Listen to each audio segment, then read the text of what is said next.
毒品金三角就惡名昭彰㗎喇。毒品對世界嘅禍害非常之大，真係害人不淺㗎。今日我哋去到清萊嘅鴉片博物館，了解鴉片嘅歷史。時至今日，其中一國嘅泰國咧已經唔再種罌粟㗎喇。原本清萊嘅金三角仲變咗旅遊景點添啊！政府為咗提醒大家唔好再沉淪毒海，開咗一個鴉片博物館。毒品金三角講緊就係泰國、寮國同埋緬甸嘅交界。哇！一入到去嘅氣氛咁恐怖嘅，好明顯就係話俾你哋聽，沉淪毒海就好似喺地獄咁樣啊！問你仲敢唔敢吸毒？呢個三角形嘅燈好明顯就係代表咗金三角嘅意思啦。罌粟花就聽得多啦，原來佢個樣係咁樣嘅，不過呢啲都係假嘅。由50年代開始，金三角一直都係世界上邊最大嘅鴉片產區之一。世界上邊大部分嘅海洛因都係嚟自金三角。當年喺山區嘅少數民族，大多數都係以毒品為生㗎，幫手種亦都幫手賣，背後當然就由大毒梟操控啦。去到69年，泰國嘅九世王為咗杜絕毒品，所以就搞咗呢個皇家農業計劃，教導山區嘅人點樣去種一啲唔同嘅生果，仲有咖啡豆啊、可可豆咁樣。而呢個計劃，皇太后係功不可沒嘅。呢幅絲綢上面嘅花紋就係罌粟花啦。罌粟花其實係好靚，顏色又鮮豔，不過足足影響咗人類嘅歷史1000年啊！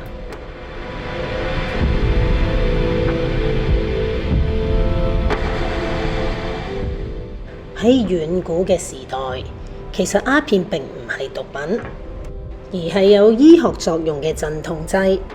連蒙古人打仗都會為佢哋嘅戰將食鴉片㗎。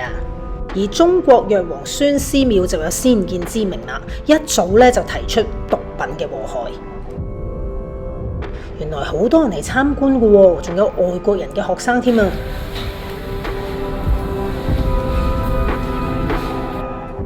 講到鴉片就唔可以唔提，梗係鴉片戰爭啦。當年因為林則徐嘅燒煙行動，成為咗鴉片戰爭嘅導火線。火燒圓明園亦都喺嗰段時間發生啦。呢件事對中國嘅近代史影響非常之深遠，令到香港成為咗英國嘅殖民地。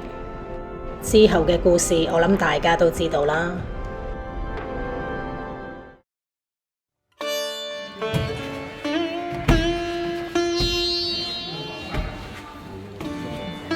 展館裏邊有啲模型，其實我第一次接觸鴉片應該係睇《胭脂扣》，就睇住阿12少拎住呢支煙槍喺度食呢個福壽膏啊！